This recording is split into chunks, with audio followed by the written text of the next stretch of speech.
Welcome back. स्वागत है आपका ऑनलाइन क्लासेस में। आइए आज हम लोग क्लास 10th के एक नए टॉपिक पर चलते हैं और टॉपिक है उदासीनीकरण से ही संबंधित। तो यहाँ आप लोग एक प्लांट देख रहे हो, यह प्लांट निटल प्लांट है। इसके ऊपर बाल की समान संरचनाएं दिखती हैं और ये जो बाल हैं अगर हल्के से भी टच हो जाते हैं तो दर्द की अनुभूति होती है और इनमें मेथेनोइक एसिड HCOOH पाया जाता है। तो आइए यह सब कुछ यहाँ पे हम लोग देखेंगे।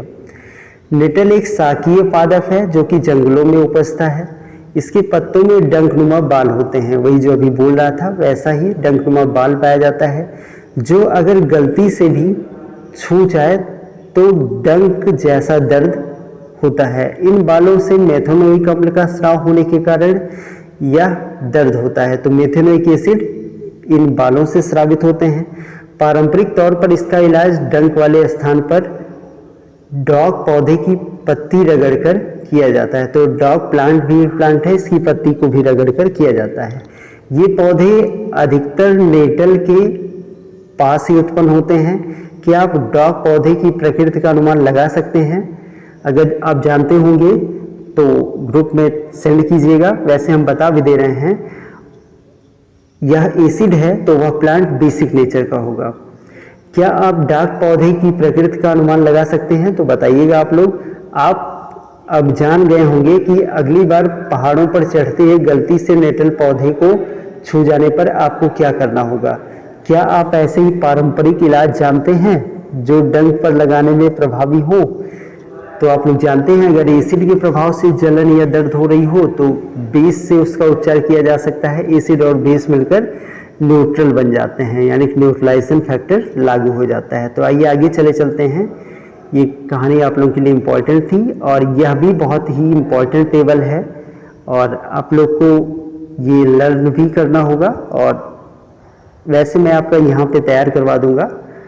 यहाँ पे आप लोग देख रहे हैं लिखा हुआ है कुछ प्राकृतिक अम्ल, यानी कि कुछ प्राकृतिक एसिड हैं और स्रोत में कौन कौन से एसिड पाए जाते हैं हम लोग यहाँ पे देखेंगे। जैसे सिरका है, सिरके का फॉर्मूला CH3COOH। और कौन सा अम्ल होता है तो उसमें CH3COOH में एस्टिक एसिड पाया जाता है, एस्टिक अम्ल इसे बोलते हैं।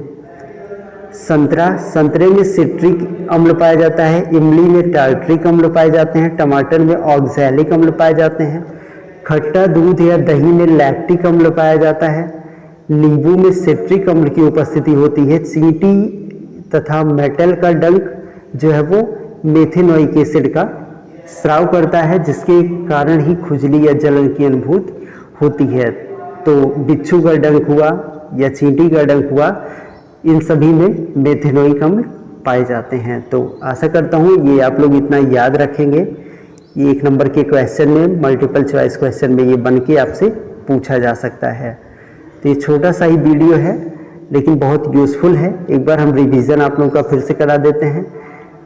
इसको थोड़ा सा एंड करूँगा जिससे ये पूरा खाली हो जाए। सिरके में एस्टिक एसिड CH3COOH, संतरे में सिट्रिक एसिड, और संतरे में जो स्पॉटेड बीमारी पड़ती है वो सिट्रस कैंकर भी होता है। नींबू का एक प्रकार का रोग भी माना जाता है सिट्रस कैंकर, स्पॉट पड़ जाते हैं और सिट्रिक एसिड उसमें पाया भी जाता है। तो इमली में टार्ट्रिक एसिड पाए जाते हैं, टमाटर में ऑक्सैलिक अम्ल होता है, खट्टा दूध या दही में लैक्टिक अम्ल पाए जाते हैं, नींबू में सिट्रिक अम्ल, चींटी के डंक में मेथेनोइक एसिड और नेटल के डंक में मेथेनोइक एसिड पाया जाता है। तो ये 10th के सिलेबस में है, 10th के लिए बहुत ही इम्पोर्टेंट है। तो आज के लिए केवल इतना ही और इसी पर ये वीडियो एंड करूँगा। छोटा वीडियो है लेकिन बहुत ही इम्पोर्टेंट वीडियो है। 2 से 3 नंबर आप लोगों का यहाँ से क्लियर होने वाला है। Thank you.